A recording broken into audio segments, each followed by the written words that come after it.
Siman Kafalev, 21, on est Saïf Gimel. Ouais, hier on a vu les courses qu'on fait avec les tzitzit qui n'ont plus d'utilisation, ce qu'on fait avec l'habit lui-même qui n'a plus d'utilisation.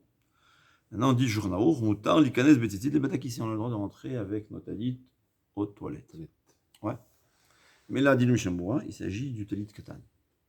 Mais le talit Gadol, puisque c'est un habit de tfila, donc c'est un habit sain aussi. Donc l'habit lui-même, il est déjà plus de sainteté, comme on a vu, si on peut nettoyer ses lunettes avec. Talit katan, ça pourrait être permis, puisque c'est un habit normal, sauf pour ceux qui considèrent ça comme un habit kadosh. Mais talit gadol va dire que c'est assourd, parce que talit gadol, c'est quelque chose de sain. C'est bon. Siman Chafalev, ça mais c'est page 60. Non, tourne encore, tourne page. Voilà. C'est le troisième, Saïf Gimel. Saïf Gimel, la dernière ligne. D'accord. Tant les canettes, petit les batakissés. Il y a une chose, le Chamboura, il dit très intéressant, c'est plus les Ashkenazim, mais par exemple, j'ai personnellement aussi une coutume pareille. Ceux qui ont un kittel, vous savez c'est quoi le kittel? C'est l'habit blanc pour Kippour. Ouais. Si on le met juste pour Kippour, c'est un habit de tfila, on n'a pas le droit de rentrer avec au Beth Knesset. Bien qu'il y a qui le porte pendant l'El Seder, dire Rav Yashiv, l'El Seder, c'est aussi une Seouda sainte. Ouais, je vous reconnais là. C'est une Seouda, donc ça s'appelle un habit de mitzvah. Alors Rav Yashiv dit, ceux qui portent cet habit-là, ceux qui étaient même l'El Rosh Hashanah, alors déjà ça devient un habit qui n'est pas seulement pour la mitzvah, parce qu'on ne peut pas dire que le repas de Rosh Hashanah, ça s'appelle, bien que c'est une mitzvah, mais pas au point où l'habit que je porte sera considéré comme un habit de mitzvah. D'accord? Vechol Sheken, il dit, Lishkav Bahen Desharé. C'est sûr qu'on a le droit de dormir avec le talit katan. Veyesh Kadvu, mais il y a qui disent, Shenahagu Shelo Lishkav Betalit Sheshbo Tzitzit, de ne pas dormir la nuit avec un talit qui a un tzitzit. Vegam Shelo Litno Lekoves Eno Yehudi Lechabes. Ne pas le donner à un non-juif pour le laver. Pourquoi? C'est pas que c'est interdit. Vehakol Shelo Yiyu Mitzvot Bezuyot Alav. Pour ne pas que la mitzvah soit un manque d'honneur envers lui. C'est-à-dire, si je pense, c'est une question de sensation. Ouais.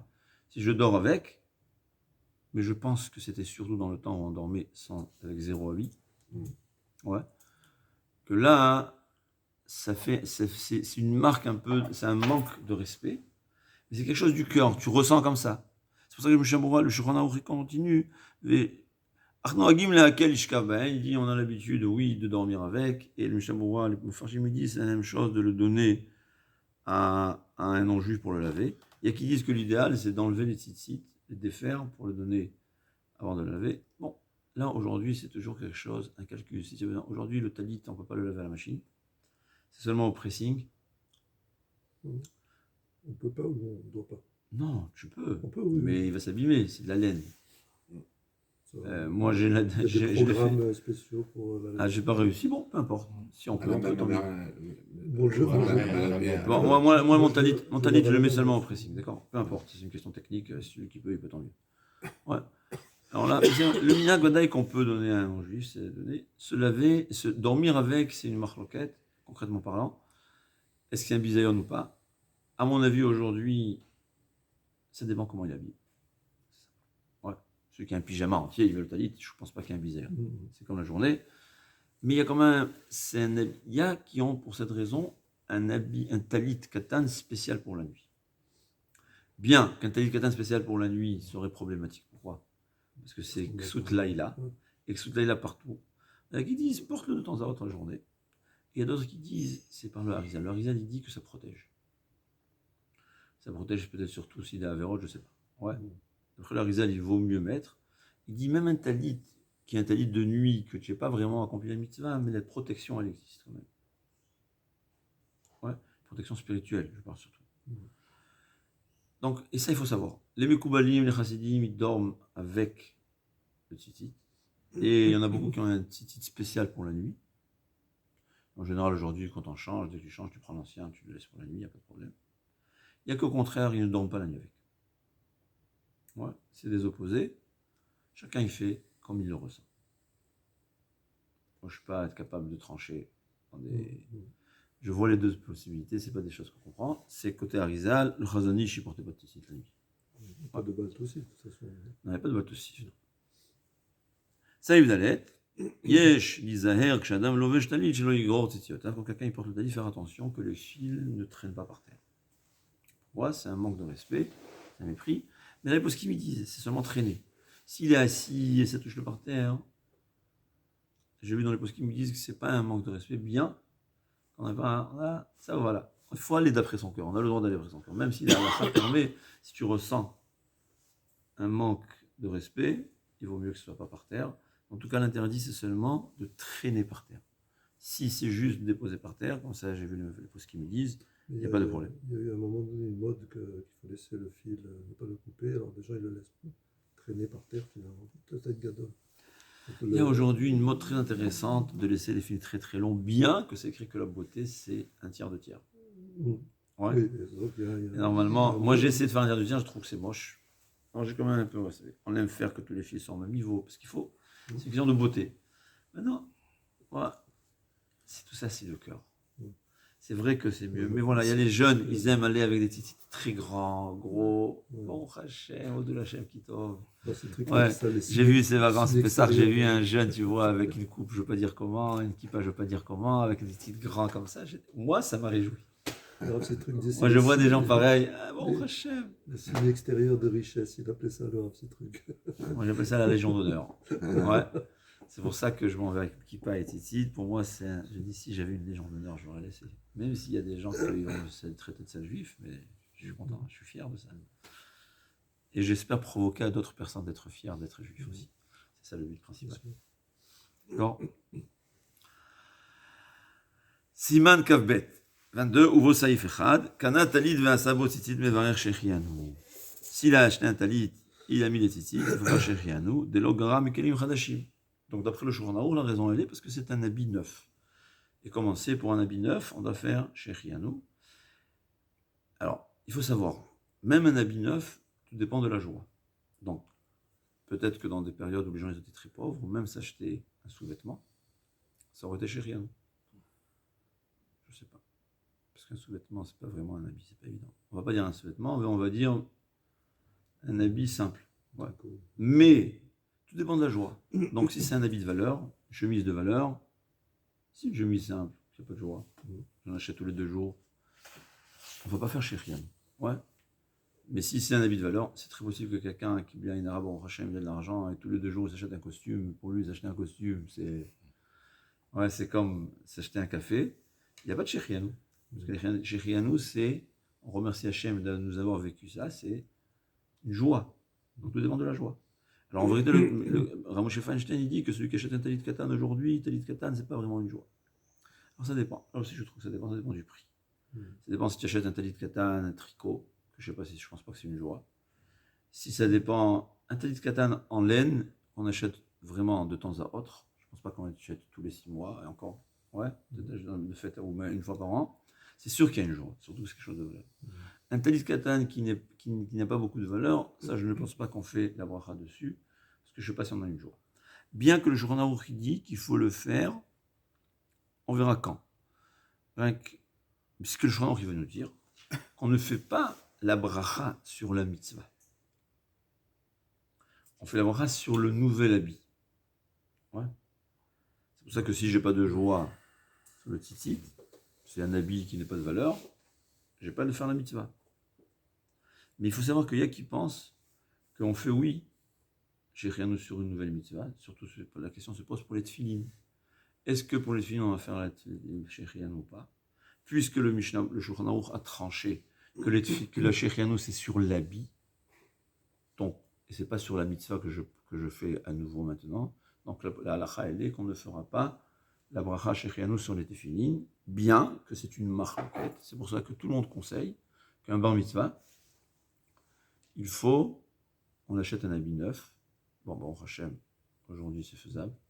Ça n'a pas toujours été dans l'histoire juive faisable, il faut savoir. Bon, Hachem, je ne pense pas qu'il y ait un bar mitzvah qui n'a pas d'habit neuf.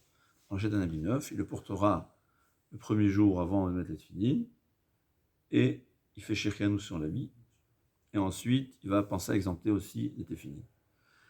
Maintenant, quand est-ce dire Shechianu? Il faut savoir qu'en principe, la halakha meikar adin elle est qu'on doit faire Shechianu au moment de la joie. C'est quand le moment de la joie? Quand on achète l'habit. Mais seulement si l'habit il est déjà terminé. S'il y a des retouches à faire, normalement on aurait dû faire Shechianu après les retouches. La même chose, un talit. J'achète un talit, je fais la bracha une fois que j'ai attaché les tzitzit. Donc d'après le Shulchan Aruch, une fois que j'ai attaché les tzitzit, je fais la bracha, bien que je ne le porte pas. Mais concrètement parlant, le minhag, il est de faire toujours le Shechianu la première fois qu'on porte l'habit.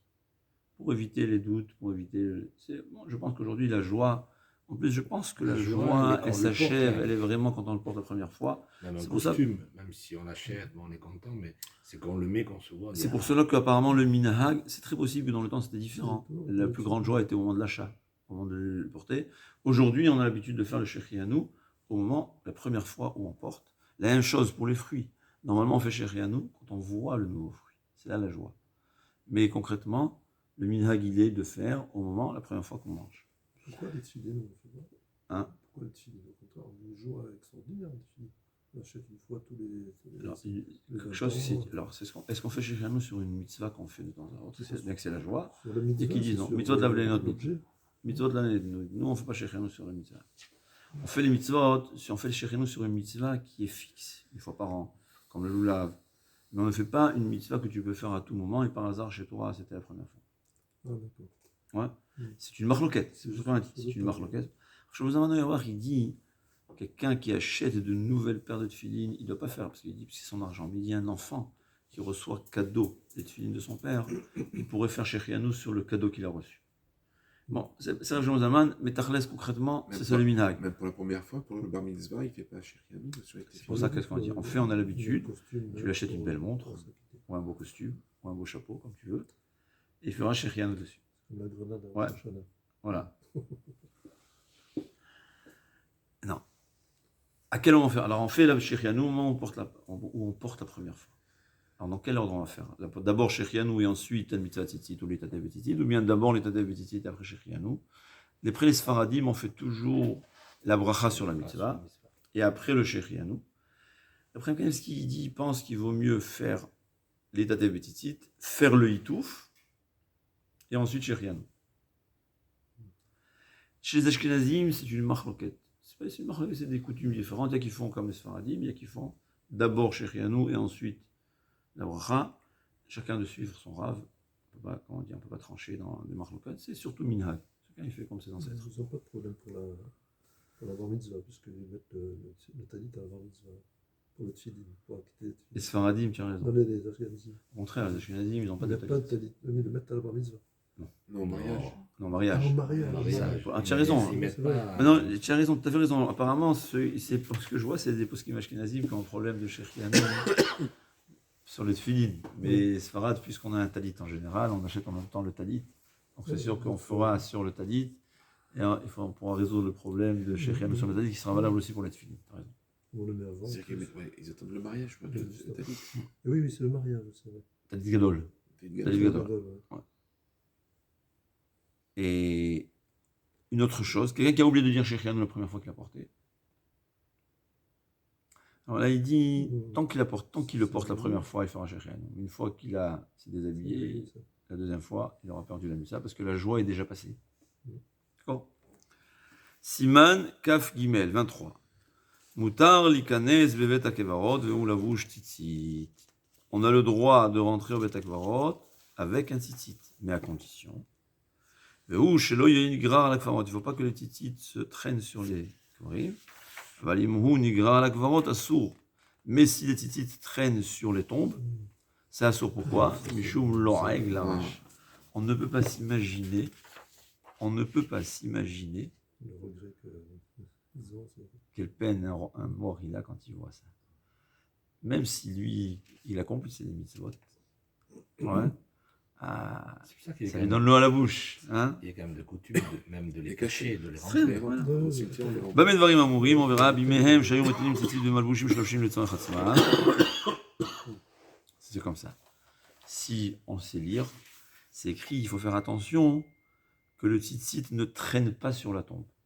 Mais si le tzitzit ne traîne pas sur la tombe, bien qu'il est visible, il n'y a pas de problème. Ouais, c'est ce qui est écrit dans le Shulchan Aruch. Mais dit le Shulchan Aruch, alors pourquoi aujourd'hui on le cache? Bam et Dvarim Amurim. Dans quel cas, ce que je viens de dire, que même si le tzitzit est visible, ce n'est pas problématique tant qu'il ne traîne pas sur les tombes. C'est Bimehem, dans le temps, Shayumetilim tzitzit bemalvush shelovshim letzorchatzmam, qui mettaient les tzitzit dans les habits qu'ils avaient qu'on portait le jour au jour le jour. Avant, c'était un habit normal, c'était leur talit, c'était leur habit. Aval anushen mekavnim baem elel shem mitzvah, mais nous qui mettons les tzitzit, le talit, juste pour accomplir la mitzvah, c'est pas un habit qu'on porte, au contraire. Il y a certains que ça les embête, ça fait un peu chaud. Asur afilo enam nigrarim, on n'a pas le droit de rentrer avec le talit, même si les tzitzit ne touchent pas les tombes, ne traînent pas sur les tombes. Mais à condition que le tzitzit soit visible. Mais si on les cache, c'est permis. Donc c'est notre coutume. Notre coutume, mais là, il faut faire attention, ne pas faire de la peine, ne pas provoquer de la peine aux défunts. Donc on va cacher nos tzitzit. Mais dans le temps que c'était l'habit normal, alors comme c'est un habit normal et on n'a pas le choix, il fallait juste faire attention que ça ne les gratte pas. Ouais. On ne va pas les chatouiller avec. Voilà, il ne faut pas les taquiner. Pourquoi au Maroc on a l'habitude de cacher les tefilines? C'est à cause des Arabes? Cacher les tefilines. Les tzitzit. On ne sort pas les tzitzit. Non, alors ça on verra qu'il y a une marloquette. C'est Une marloquette dans la Kabbalah, d'après les Mekoubalim, est-ce qu'il faut cacher les tzitzit ou pas? On va s'attacher, mais on y arrivera. Bon. Enfin, je ne sais pas c'est quel siman, mais on y arrivera. Et si on n'y arrivera pas, et si c'est pas écrit dans le Shulchan Aruch, on va en parler un peu, d'accord? Ouais. C'est une marloquette d'après la Kabbalah. Moi, je ne sais pas si au Maroc, ils cachaient. Ils ne sortaient pas les tefilines, les tzitzit. Intéressant. Parce que moi, ils portaient des habits. C'est comme les péotes aussi. C'était pas. Bon, les péotes, je pense. Qui ont emmené ça au Maroc. Non, les péotes, c'est pas vrai. Non.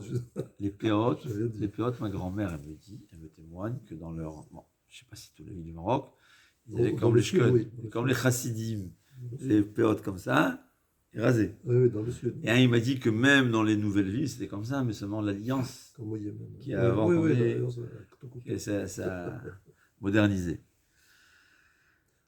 Dans les péotes aussi, il y a des minhag.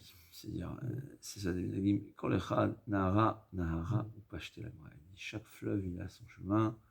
Il faut suivre son rave. Une chose est certaine, il ne faut pas être drôle. Ne sois pas drôle. Ça, c'est assourd. Ouais. Ne sois pas moche. Ne sois pas des cheveux comme un clochard que ces gens, ils te voient, ils n'ont plus envie d'être juifs. Ouais. Ça, c'est pas la Torah. Un Kohen Gadol, il n'avait pas le droit d'aller, de rentrer. Un Kohen, pas un Kohen. Un Kohen n'avait pas le droit d'aller avec des cheveux de plus de 30 jours. Pourquoi? C'est pas joli. Au point où il y a qui disent qu'il n'y avait pas de période.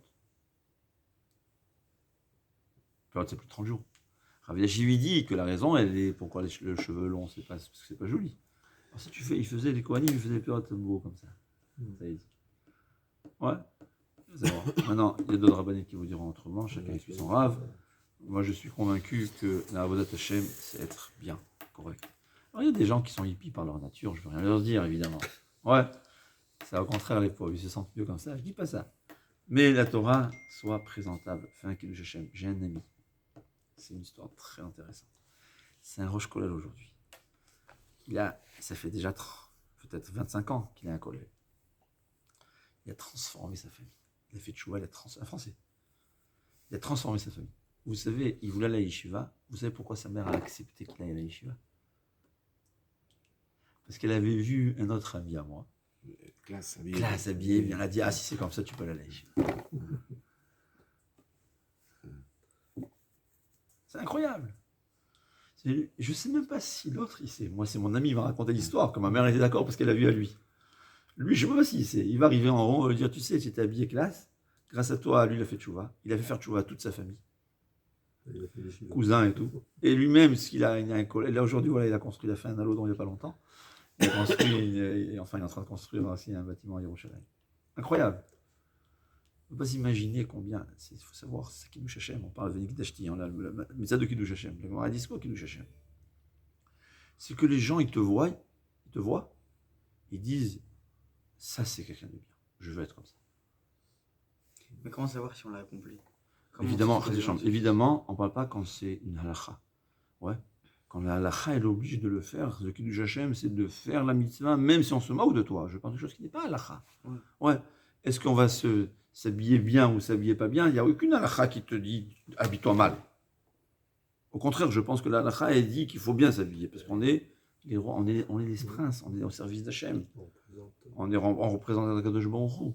Mais il faut savoir en plus que ça fait du kiddush Hashem. Ouais. Mettre les tzitzit, les gens ils disent ça fait Chilul Hashem. Non, ça fait pas Chilul Hashem.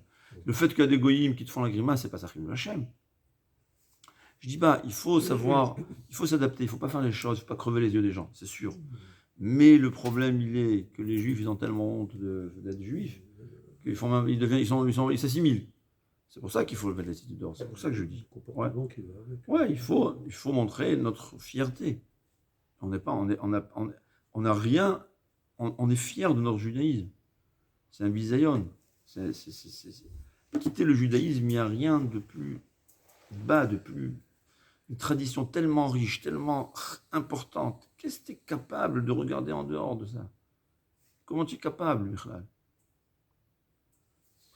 Ça, j'ai pas dit. Mais il faut savoir, Kiddush Hashem, il faut s'habiller convenablement. On continue? Ah oui, maintenant. On va essayer rapidement parce que c'est un siman simple. Yesh noagim likshor shene tzitziot bishne knafaim ze im ze kshnichnasim levet akvarot velo elu klum betakanatam. Il y a qui disent qu'est-ce qu'ils font? Au lieu de cacher le tzitzit, ils attachent un tzitzit avec un autre. Ils disent maintenant j'ai noué, puisque j'ai noué, le tzitzit n'est pas soul. Et donc comme le tzitzit n'est pas soul, je vais pas rendre jaloux les morts. Dit le Shulchan Aruch, ça sert à rien parce que c'est pas soul. Quand tu noues deux fils, c'est pas ce qui va rendre pas soul. Hanichnas doch 400 shel met ou shel kever, dino ki nichnas lebet hakvarot. La halakha qu'on a dit autrement, c'est quelqu'un qui, auparavant, c'est quelqu'un qui rentre dans un cimetière. Ouais. Donc dès que je rentre dans un cimetière, il faut tout de suite cacher cette tzitzit. Maintenant que c'est pas dans un cimetière, il y a seulement une tombe de quelqu'un qui est pas dans un cimetière. Alors il faut savoir que dès qu'on arrive aux 4 amot, 4 coudées du mort, je m'excuse, c'est le deuxième cas. 4 coudées du mort, ça veut dire dans un mort, c'est pas seulement dans une levaya ou chas v'shalom. Il y a un défunt qui est décédé à la maison, on vient pour faire des télidim, il faut cacher ses tzitzit. Dès qu'on est 4 amot. Ou bien chez le kever. Parce que le kever, pas un cimetière, il y a une tombe individuelle quelque part. Là-bas aussi, dès qu'on arrive, avant d'arriver à 4 coudées, il faudra cacher ses tzitzit.